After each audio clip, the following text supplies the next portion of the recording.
and with your spirit. A reading from the Holy Gospel according to Matthew. Glory to you, O Lord. At that time, when Jesus saw the crowds, he had compassion for them, because they were harassed and helpless, like sheep without a shepherd. Then he said to his disciples, "The harvest is plentiful, but the laborers are few. Pray therefore the Lord of the harvest to send out laborers into his harvest." And he called to him his 12 disciples, and gave them authority over unclean spirits to cast them out, and to heal every disease and every infirmity. The names of the 12 apostles are these: first, Simon, who is called Peter, and Andrew his brother, James the son of Zebedee, and John his brother, Philip, Bartholomew, Thomas, Matthew the tax collector, James the son of Alphaeus, and Thaddeus, Simon the Canaanian, and Judas Iscariot, who betrayed him. These 12 Jesus sent out, charging them, "Go nowhere among the Gentiles, and enter no town of the Samaritans, but go rather to the lost sheep of the house of Israel, and preach as you go, saying, the kingdom of heaven is at hand. Heal the sick, raise the dead, cleanse lepers, cast out demons. You receive without pay, give without pay." The Gospel of the Lord. Praise to you, Lord Jesus Christ.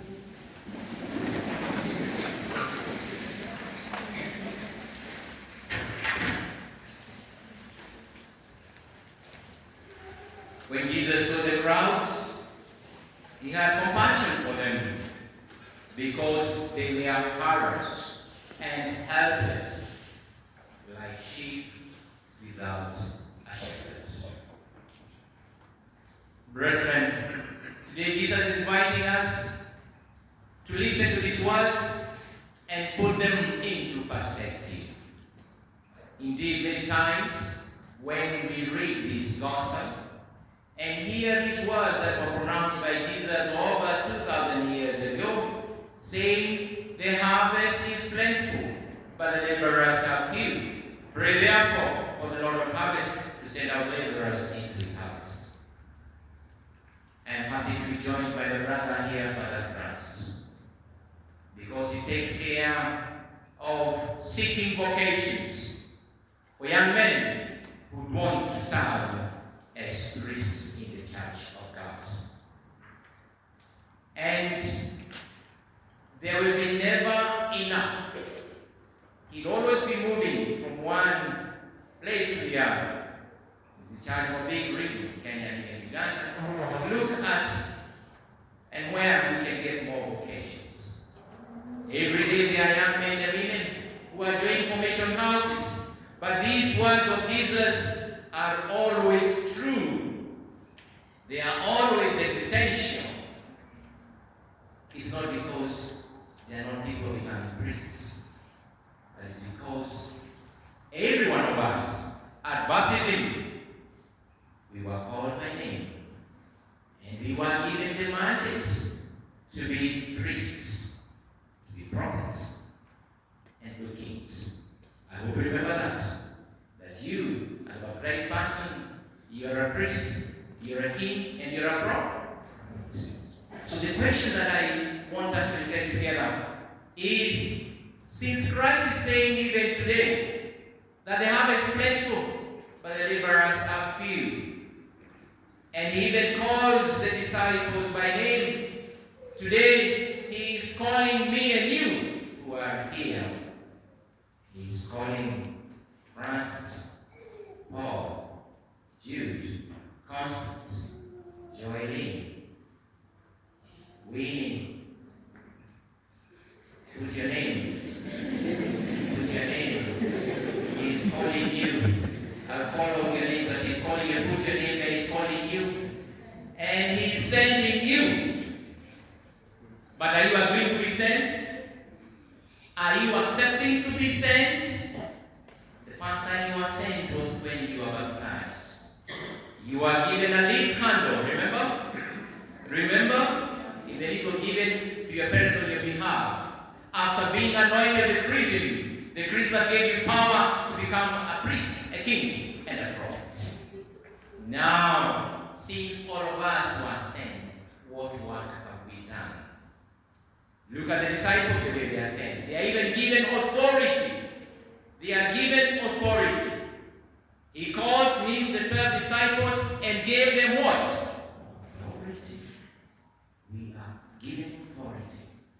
Because the Lord does not call us servants, He calls us friends. I do not call you servants, I call you friends. Because I have made you know all that you should, so that when you go, you are going to do what I am telling you to do. First reading from the book of Exodus. He's telling us that God is reminding the children of Israel and reminding us that all this time when we have lived, all this time, who has sustained us? Who is providing for us? It is God Almighty. He reminds them how He brought them from Egypt, how He brought them and carried them with eagle's wings and brought them to Himself. Now, He says, now therefore, if you will obey my voice. Are you hearing that? If you will obey my voice. Not that voice of that phone that is ringing when we should have been put off. And that was said before Mass, isn't it? If you will obey my voice, the voice that comes from the Lord, the voice that we have heard at the beginning of the liturgical year, when Jesus Christ was being baptized, a voice came from heaven and said, what? This is my beloved Son. Listen to me. So we are called to listen. Not only listening, but obeying the covenant. And then He said, you shall be my possession among all the peoples. And what else shall we be? We shall be a kingdom. A kingdom of what? A kingdom of priests. A kingdom of priests. Are we not a kingdom of priests? Yes, through baptism. And a holy nation. Are we holy? Are we holy? The Lord is inviting us all the time, saying, be holy as I myself am. We always say, and we always remind ourselves, this, especially those who are coming to the end of their academic sojourn for their undergraduate, and maybe this is their last Mass as students in undergraduate here at KMCC. Yes. Are you holy? Ask your Heavenly Father is holy. Whenever you come to church, when you go out, are you going to preach what you have received because you are holy?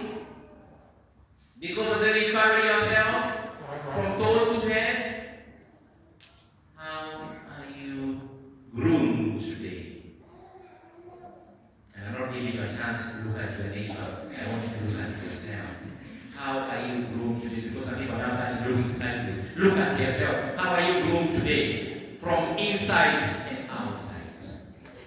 Yes, inside. Have you prepared yourself for this Mass? Did you prepare yourself by going for confession? Did you make an act of contrition before this Mass? When did you last go for confession? Now look at the outside. Look at your outside. You look like one who Jesus has called by name. What's your name? The way you are groomed. Can He send you the way you are?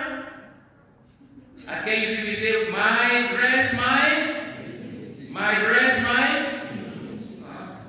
Will He come and call you? Or will He pass it, call that one and leave you are calling us. The responsible son has invited us that we have sung very well. We are his people, the sheep of his flock. We are his people, the sheep of his flock. Remember the same word that Christ is using. He saw the people. He's seeing us. We are harassed. We are like sheep without a shepherd. We are called to be shepherds to each other. We are called to be shepherds to each other. Why is the harvest plentiful and why we are called priests? Not only the ordained priests, but all of us will be called the common priesthood.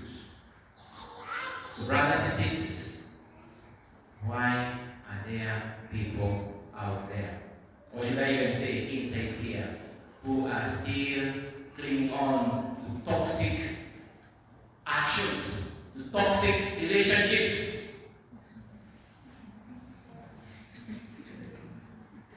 Why are we still having people amongst ourselves who are not going to church? You let your roommate sleeping. You have never even told your roommate, must to the church for those 4 years.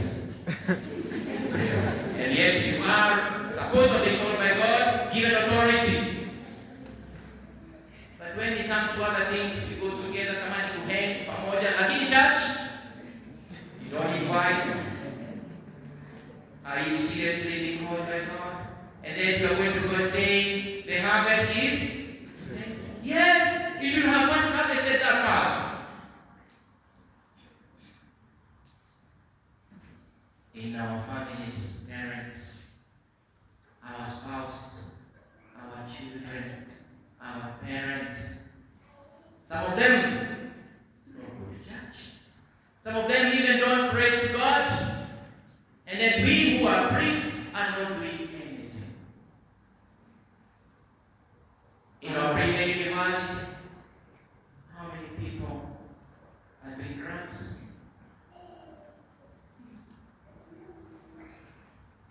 Or how many people during the exam session and you saw them, you saw that guy having a Wakenya in your exam room and you closed your eyes because you're a good person?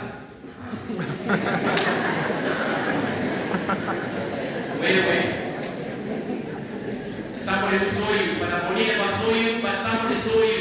And uliona mtu ukasema, you kama angepita na ibilita angekiona. Lakini wewe unamuona, unamezea tu, you are a good person. Na tushare first.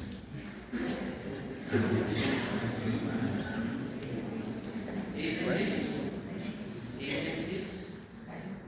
And I'm only giving this example. There are many examples that we have. We see people getting lost, getting to ways they should not. We keep quiet. That is why this invitation of Jesus is still valid, because there's a lot to be done. At judgment time, what does Christ do? He will, we already have judged ourselves by the way we have treated those who need our help. I was hungry. I was thirsty. I was in hospital. I was in prison. Have we exhausted to feed the hungry? Have we exhausted to visit those who are sick in hospital? Have we exhausted to visit those who are in prison? Some of you only hear about prison. How many of you have gone to prison? To visit those who are in prison. Tunasema shauri yao walifungwa jela. There are many people who are in prison not because they did anything wrong, or perhaps maybe they did. You are only not in prison because you're not being caught.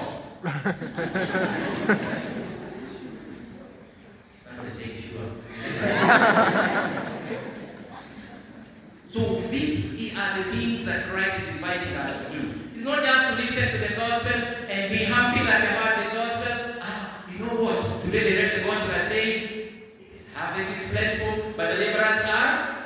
So, what about that? Remember, me and you have been given that authority to go out there. And Jesus is really clear about what authority, because we are called to be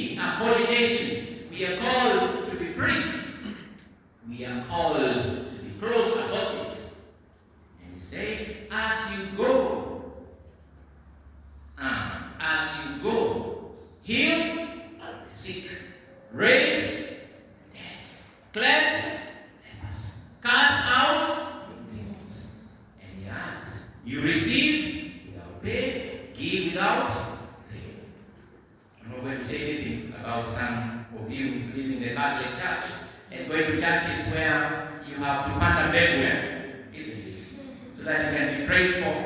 And I hope none of you who are finalists who are waiting to go there and go to that church, alafu tambio, pokea! Yeah? You have to work hard. You have to work hard and accept that the Lord is going to walk with you. We are called to be people who are listening to the word of God. Why? Because we are His people, the sheep of His Lord. But there's some sheep that are really troublesome, isn't it? Some sheep, even when they are dead, they still go astray. And zinaingia kwa mashamba ya wenyewe. Wazazi ni wewe. That is why we have ordained priests like me and Father Francis to guide you. So that in case you have gone astray, you have gone far away, like the prodigal son, we can invite you back and remind you of the love of the Father. And the love of the Father is so great. It doesn't matter how far you are or how long you have been away from the Father's house. When you come, like the prodigal son came, Father, I have seen that it is you and it is heaven. The Father embraced him and brought him back to the house. Gave him a ring, gave him shoes, a robe, and what else? Bash. See? He was given a great one. Why? Because he was dead and now he's alive. He was lost and now he's found. Brothers and sisters, therefore then, even if you talk about the common priesthood that all of us are today, we are also calling on you, young men and women, to listen. To listen. Last Sunday we had St. Dominic who animated the second Mass. And we always like to remind ourselves, I know St. Dominic members are here. If you are not, you still know what St. Dominic says, isn't it? St. Dominic? Here I am, Lord, send me. St. Dominic? Here I am, Lord, send me. Yes, the Lord is listening and looking at you. And even standing there saying, here I am, send me. He's sending you. Where? Those people who are lost. Do you know how many people last night disobeyed God? Do you know how many people even now are disobeying God? Whereas my God, I